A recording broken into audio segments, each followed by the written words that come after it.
You've been through anger management. You've been through your grandmother getting her lights turned off to buy you a swimsuit for this competition. And you go over there and you joke and you laugh. This is serious to these girls. And this should be serious to you. Looks can be deceiving. I'm hurt. I am. But I can't change it, Tyra. I've been... Yes, you can. No, you can't change what? I'm sick of crying about stuff that I cannot change. I'm sick of being disappointed. I'm sick of all of it. I'm not. You're not sick of being disappointed, Yes, Tiffany. obviously I am. No, you're not. If you were sick of being disappointed, you would stand up and you would take control of your destiny. Maybe I am angry inside. I've been through stuff, so I'm angry. Yes, but it's not. This is not. Be quiet, but Tiffany. everybody, Be quiet. That's what is I'm wrong not with trying you. to act, But you're not. Stop it! I have never in my life yelled at a girl like this. When my mother yells at this, it's because she loves me. I was rooting for you. We were all rooting for you. How dare you? Learn something from this. I'm not finna break down for you and nobody else. You ain't did me, but bring me here and put me through hell these weeks. Welcome back to my channel, Mother Suckers. Hey, I am Eloho. I feel like every time I say my name, I gotta dance. It's rare that I come on camera, so I wanted to come on today, take a blast to the past. So I'm gonna be reacting to a story time that I did 4 years ago about my experience auditioning for America's Next Top Model. It's been about 10 years since America's Next Top Model. TYRA hosted the show, you know, and she's been getting a lot of heat for the last couple of years about some really problematic concepts and behaviors that she exhibited on, you know, throughout the seasons. I've been talking to my friend about it, you know, and she's like, you know, why are people bringing this up now? And I'm like, well, I spoke about this 4 years ago. I spoke about this 4 years ago. I was new to YouTube. I was doing reactions heavy. I was doing story times heavy, and I was doing makeup tutorials heavy. That was the beginning. If you were here from the beginning, when I only had about 15,000, 10,000 subscribers, I was doing makeup. I was telling jokes. Matter of fact, put a unicorn down in the comment section if you remember when I was heavily doing like skits, comedy, story times, and makeup tutorials. So I was like, nah, 4 years ago, I already told the world. Like, I told the world how TYRA give it up. And I said, you know what? Let me bring that video back because the video got 21,000 views. Roughly, my videos now get like 100,000 views. Won't he do it? Let me tell you something. God. Okay? Glory be to God, right? But yeah, so I wanted to share this video and I wanted to react to this video and give just a little bit more insight because I feel like there was a lot more that I could have said. So we are gonna watch this video. I was so skinny, like I'm skinny now, but I was looking at my chest like, dang, I was skinny, hunty. Okay, she a little healthy. She a little healthier weight. Let me not say that because I don't like when people, you know, associate weight and health. So let me not say that. I was healthy then. I've always been healthy. To be honest, I've always been healthy. So regardless of how my body shows up, she's healthy. Actually, I totally forgot about my turmeric and ginger tea.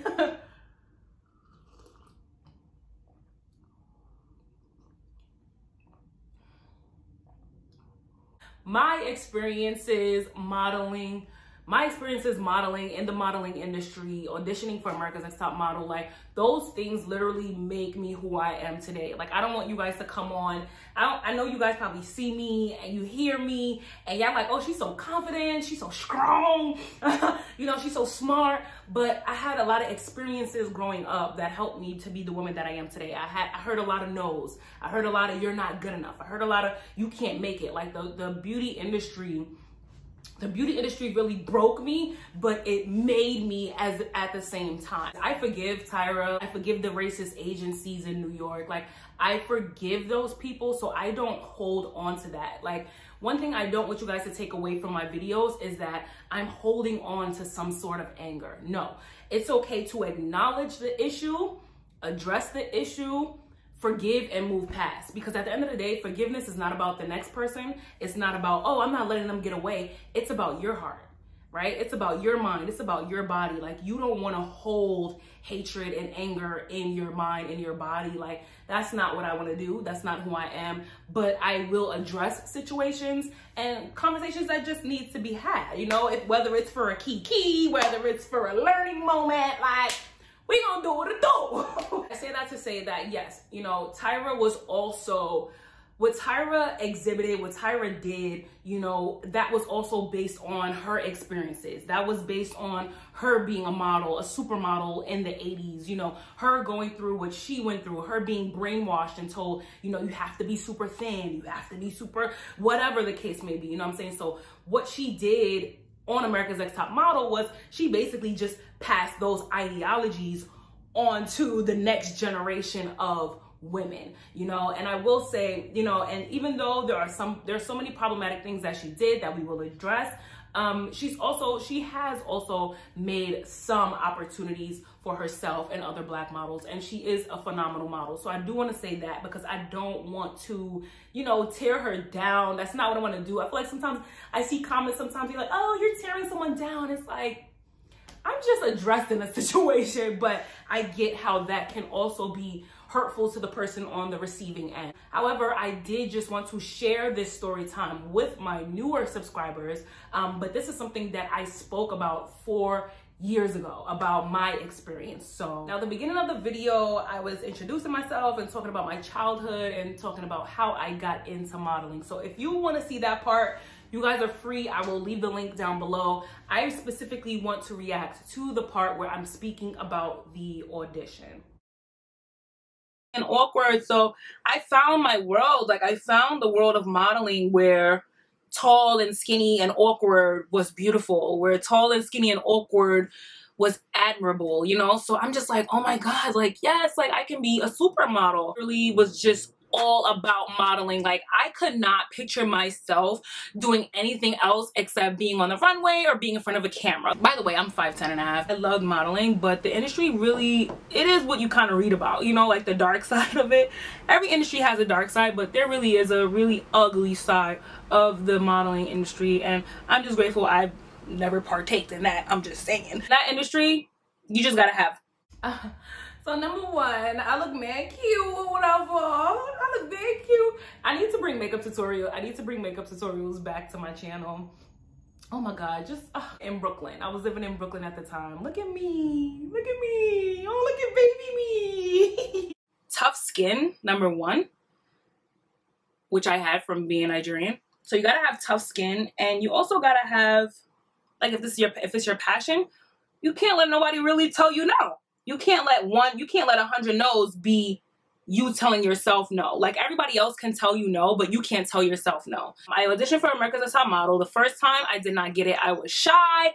Oh my God, like, it was just this big room full of girls, cameras, lights everywhere, and people just asking me questions like, why do you want to be America's Next Top Model? Who are you? Tell me about yourself. And I was just like,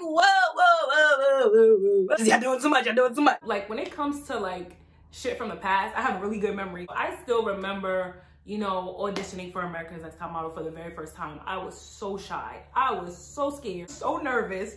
So the first couple of times I was literally just like cracking out of my shell. Like, all right, okay, and getting used to everything. And after that, I was like, all right, like, we not just gonna keep coming here doing the same thing and getting the same result. Like, so, okay, let me really show them who I am, and let me not be shy about it, and let me just keep going. So the more I went to audition for America's Next Top Model, the further that I got along. I didn't even have to submit for the casting.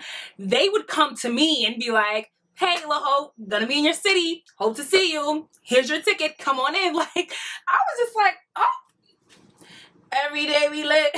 Every day we lit. They coming for me. I didn't come for y'all. Y'all came for me. And this audition was actually... Girl, relax. But yeah, so when it comes to modeling, there are some jobs you're gonna get. There are some jobs you're not gonna get. You know, when you go on the go-sees, I know you saw on the shows, like going to casting calls, going to go-sees. This was like an everyday, this was a part of my job. You know, going to go-sees, going to castings. And sometimes you get it. Sometimes you don't. So the first few times where I didn't make it, I knew it was because I wasn't giving my all. And then it got to the point where I was like, nah, girl, let's go. Because we don't know how many seasons they're gonna keep doing this. This might be your last shot. And this audition was actually the first season that Tyra Banks and the show was doing guys versus girls, or guys and girls on the show. So I'm like, oh my God, like this is so cool. Like this will be fun. You know, if I got in the house, like this would be so dope. This would be a nice season to be a part of. So she never came to the audition in New York, but I knew, I'm like, yo, Tyra Banks is gonna show up. And they were like, nah, I don't think she's gonna come. Like, nah. I'm like, but this is something so new. Like she low-key like has to come, because if she don't come, like, girl. I was like walking out to use the restroom, and they were like, no, like you just have to wait here for a second. Like nobody can leave the room yet. I'm like, girl, Tyra is in a building, honey. They don't want nobody walking around. Tyra is in the building. She's here, honey. She is here, and she's ready to make her entrance. So I gotta hold my pee. Finally, they were like, okay, everyone, sit down. We're about to begin. So the casting director starts talking to us. So he's like, okay, so you guys know this is gonna be the first season where we're doing guys versus girls. You know, we're really excited. And then boom, hey, everybody, Tyra walks in. Everybody's like, ah! Falling all over the place. Girl, heck yeah. She's so freaking gorgeous. She's like, I low-key was about to cry, because I'm just like, oh my God, I mean, Tyra, like this is really happening to me. Like, Mama, I love you. Thank you for giving birth to me, and thank you for believing in my dreams. Like, I'm here right now with Tyra Banks. Like, I can't even believe it. Well, that's what I wanted to do, but too many. I really got on here and gave y'all me like that. Oh my God, I really like y'all. Too many girls was doing that already, so I was like, dang, like, dang, we can't all do it. You know what I'm saying? Somebody gotta be tough a little bit. So I'm like, all right, you know, we can't all be falling out crying and all of that. Okay, I was baking back then too. I feel like I still do my makeup the same. No, I still do my makeup the same. I use less setting powder.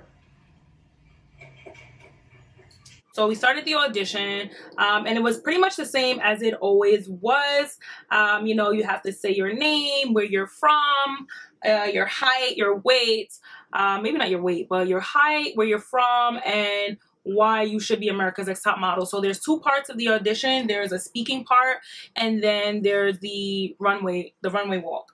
So I'm like, okay, like when it was my turn, when they called my number, I went up and I'm just like, oh my God, like I'm standing in front of Tyra. Like this is a once in a lifetime opportunity. I didn't want to be a super fan. I didn't want to be nervous.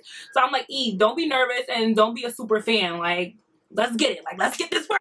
Hi, Tyra. My name is Iloho. I'm from Brooklyn. I'm Nigerian. I deserve to be America's Next Top Model because this is my dream. This is my passion. This is all that I could ever see myself doing. I work hard at this. I study, blah, blah, blah, blah, blah, blah. Like, whatever I said, you know, at the time.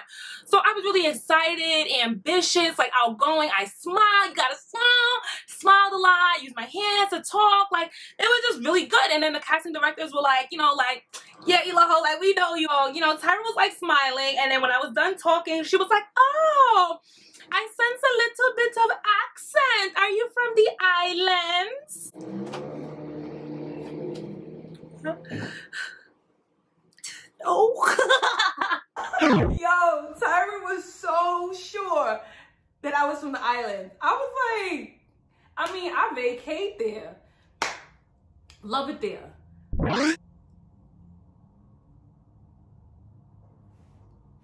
Like, it almost hurt her feelings a little bit for me to tell her I wasn't from there. I'm like, I'm not gonna lie. Like, y'all want me to lie? Y'all want me to cultural appropriate? No. Nah, Tyra, I ain't from the islands. I'm from Brooklyn. And other than that, I'm from Africa. What you... Island? I never got told I sound like I'm from the islands. I mean, I love the islands, but I've never been told I had a Caribbean accent ever. After that, it was kind of like a question and answer. So you had to, they asked me something along the lines of, tell us a time where you had to you overcame something or you endured something. And I told a story about just me like going through high school and kind of just like hanging with the wrong people and just like doing things that I knew my mom and my dad would not approve of and I knew they would not be proud of, and really kind of just going down the wrong path because I started hanging out with the wrong people. So, and then I just talked about how I overcame that and blah, blah, blah. When I was done talking, the whole entire room started clapping. like everyone started clapping, and I'm just like, whoa, like everyone else that went up, nobody clapped. Like, this is a competition. You don't clap for your competition. Do you understand what I'm saying? Like, it was really an emotional and sentimental and even like symbolic moment. I felt like I just looked around, everybody was, my competitors were clapping for me. Like, I will never forget that moment when I told my story. Like, literally, it was an auditorium. You know, there were women everywhere. I was at the bottom, like at the stage. The judges were in front of me, and I just spoke and I just told my story. And literally, when I was done, everybody started clapping for me, people crying. And like, honestly, I don't even really remember everything that I said. I don't remember that, but I remember just saying, Eloho, don't hold back. Like, who you are, your story is so important. And I literally, like, everyone was just clapping. And you know, it was a moment where I felt like, damn, like, even if I don't make it, like, damn, E, you make such an impact on people. Like, your voice, your story, like, your courage, it has such an impact. Why would you hold back? And it was in that moment that I realized in my life, like, I'm never gonna hold back again. I don't do any justice by holding back. And so for the remainder of the competition, I gave it my all. I gave it everything. I left no crumbs. Like, when they say no crumbs, that's what I felt. And the next part was the runway part.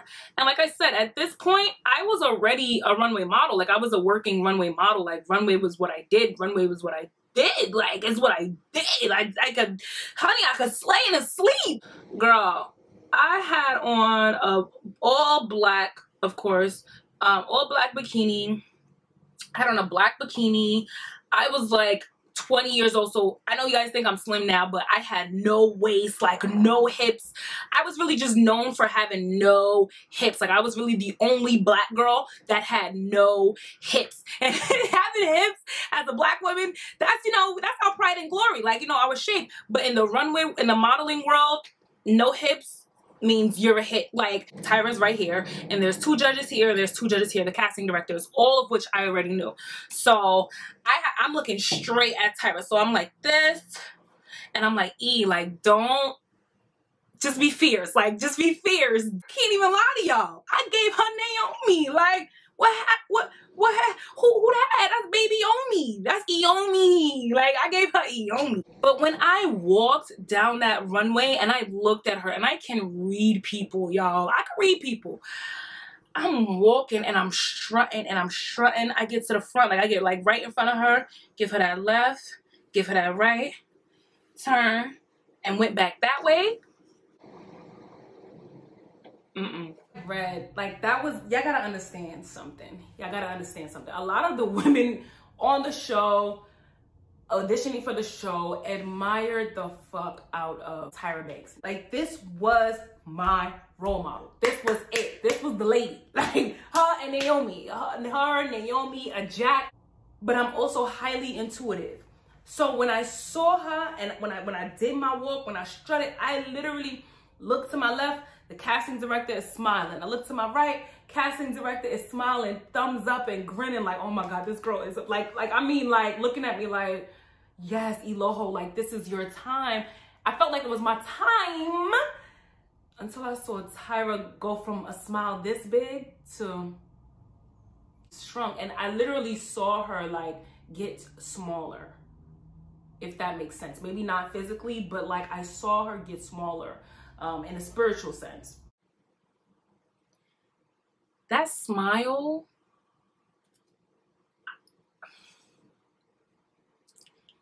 it kind of like turned into envy, or like she looked, I swear, I felt like in that moment, I felt like I was the bully Naomi Campbell walking towards TYRA Banks. That's how I felt. And not calling Naomi a bully, but like from TYRA's perspective, I felt like, oh, like, you know, like if you see your bully as a kid, like, oh, there's my bully, like that's how it felt. But I never felt like Naomi was a bully, to be honest. It was really beyond me why these women didn't get along. Because I didn't see Naomi as a bully.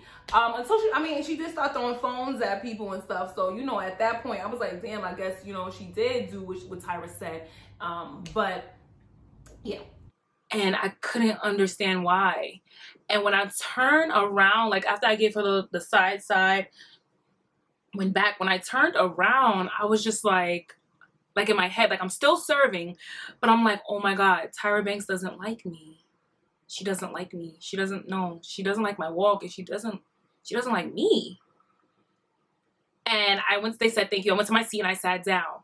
Then the casting director, he goes, Eloho, can you walk for us again? Where they do that at? Like nobody else, y'all not asking nobody else to walk again. What's going on here? Like, so I'm like, okay, you know, jump back up. Okay, no problem. Serve, serve, serve, serve, serve, serve, serve, serve. So I sat down and I felt like heat came across my body, and I'm like literally hot. And once again, the girls next to me were like, yo, your body, your walk, you got this. Like, yo, you gonna be on the show. And I'm like, you think so? All right, cool, I hope so. But in my head already, I knew. The way she looked at me, I will never forget that.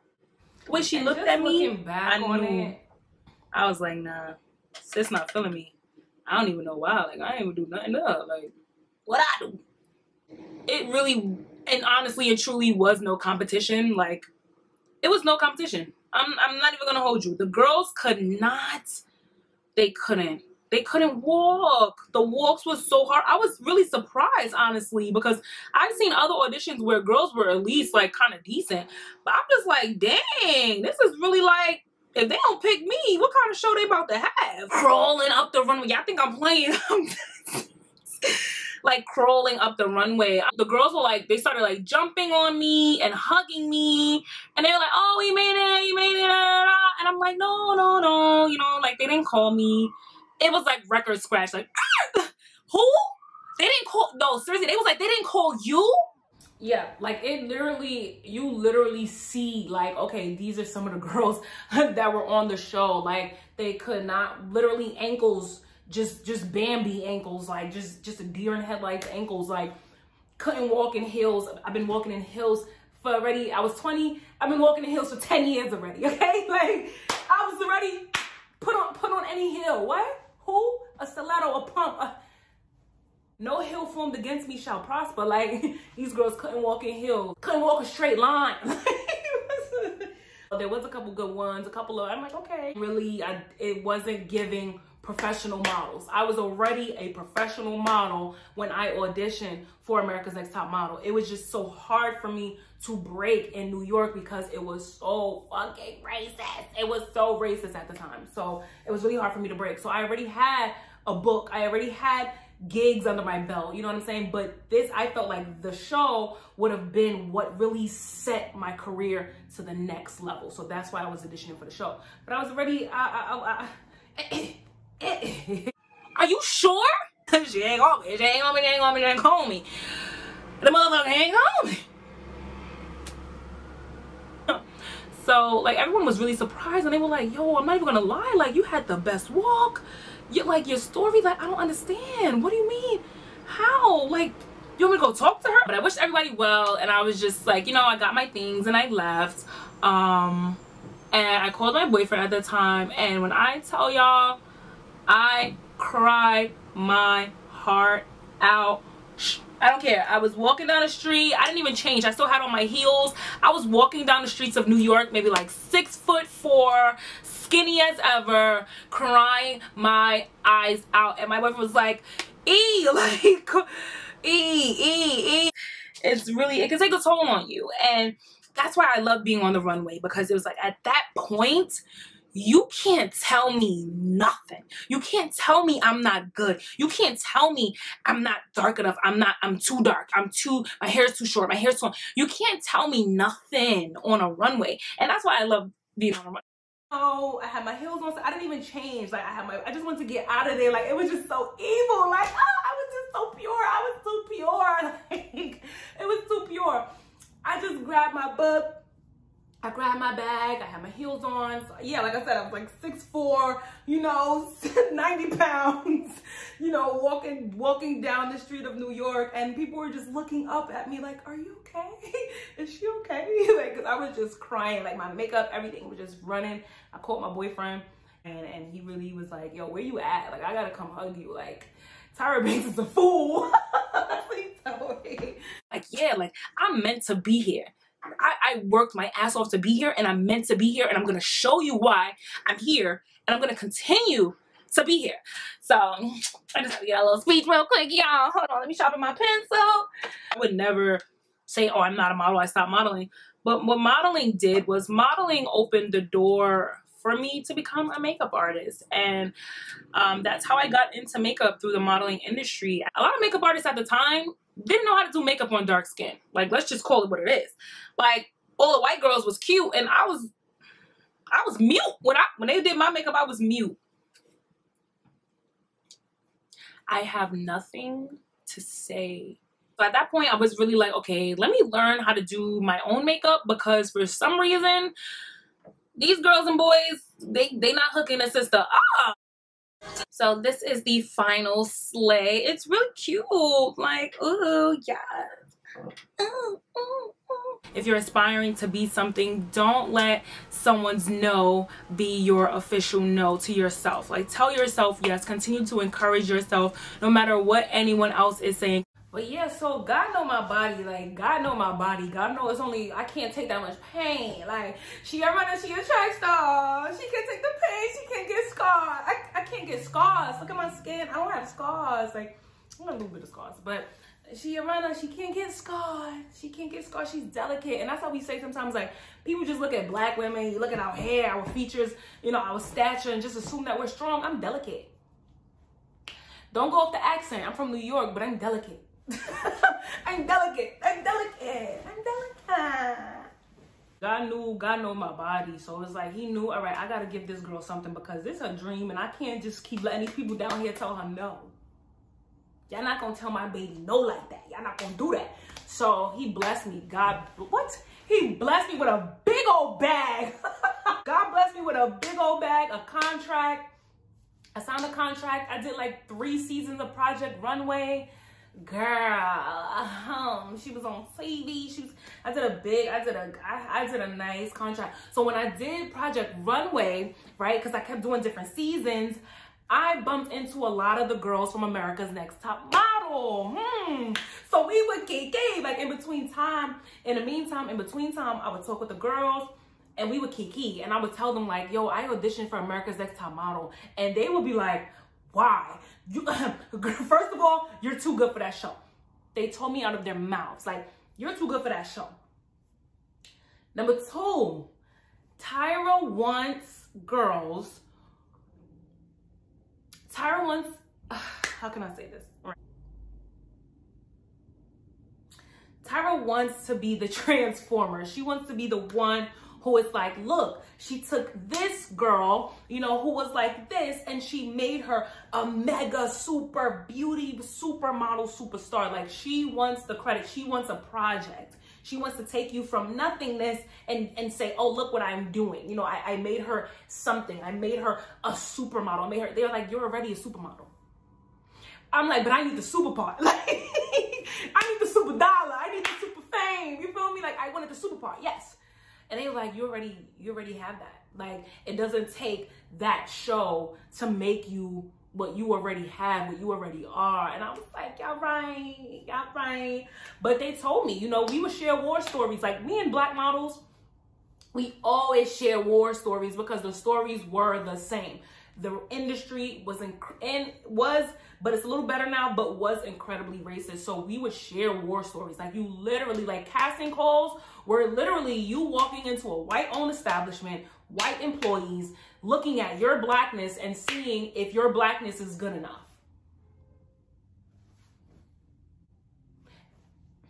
Make sense, right? But that was the industry. And so we would share war stories, and they would say things like, listen, if you did America's Next Top Model at that time, you wouldn't have been able to do Project Runway. Project Runway was a big bag. Project Runway was a bag, okay? Especially at that time, at that age, Project Runway was a big bag. Now I'm hearing that the girls on America's Next Top Model were paid $40 a week or something. They had to buy their own food. Project Runway provided food, delicacies, fruits, like everything. Like, so I asked the girls, and I'm like, wait, why is it that, you know, the girls who don't win end up working more than the girls who won? And they say, once you win, when you win, you really lose, because they put you in this contract. You literally can't work with anybody. You can't do anything. You know, they put you in this really strict contract. And I'm like, but I thought the way they made it seem on the show was like, you get this CoverGirl contract, you get this big billboard. And they're like, Miloho, where do you see these CoverGirl billboards? Like, where did you see them at? I'm like, I didn't, but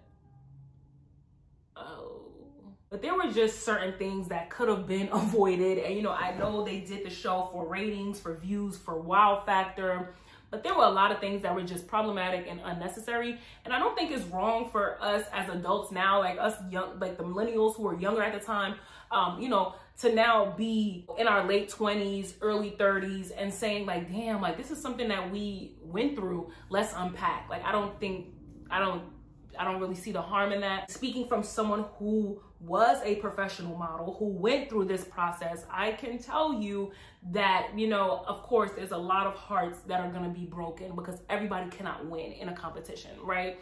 A lot of hearts are gonna be broken. That's the nature of the beast. I've been seeing a lot of people do commentary and it's like, y'all don't get it because y'all on the outside looking in. You just think like, oh, well, you're not supposed to have that and you're not supposed to have that, but you're not a model and you don't know what really happens behind the scenes. It's a lot. And I just hope that this gave you guys a little bit more clarity as to, you know, who I am, what I experienced. And I just think it's interesting that people are saying like, oh, now you guys are talking about it. No, like a lot, especially us Black models, like a lot of us have been talking about this. You know, Grace Jones, you know, the OG supermodels, they've been talking about this. I'm sorry, Plant. You know, they've been talking about this. So it's like, now we're talking about TYRA and her show and that era. But I know for a fact, I spoke about TYRA and, you know, what I saw 4 years ago. And you have to remember, there are now platforms where we can have this type of discourse. So I don't really hold it too much against people that they're now talking about it. But yeah, so that's what I experienced. But yeah, I just wanted to share my story with you guys. Let me know what you think down in the comment section. How do you feel about this new, you know, this new generation just, you know, dragging TYRA? How do you feel about TYRA Banks being dragged from left, right, up, down?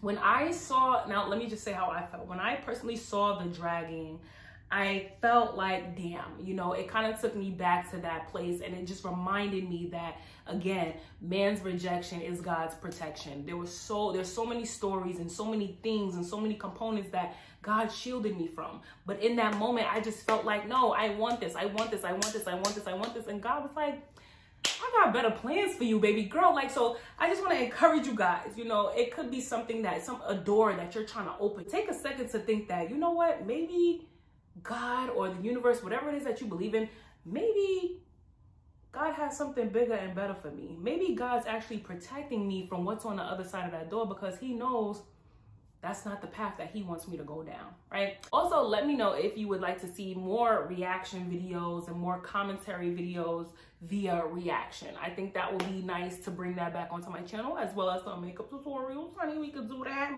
Stay blessed, stay Black, and I'll see you at the next one. Bye. Yaya, you're, I feel, half African, half cowgirl. Looks like you're about to ride a giraffe. I think, I'm not feeling it. You have this intensity to prove your sort of Africanness, and I think that sometimes it's overbearing. It's just too much. It's sort of a layer on top of a layer. In response to trying to prove myself as an African, that's just where I come from. It's very natural to me. And I did not choose that hat for the very specific reason that it's very cliche. The fabric that it's made from is very artificial, very cheap, fake kente. I didn't have the time. I know I'm running on. There's a different way of explaining yourself and being defensive. And you're being very defensive, and it's not attractive. Just because we had a talk about, you know, Afrocentricity before, and it's kind of misunderstood. I'm all about, like, expressing yourself and your culture, but it's still done in a fashion way. You want your outfit to be, look at me.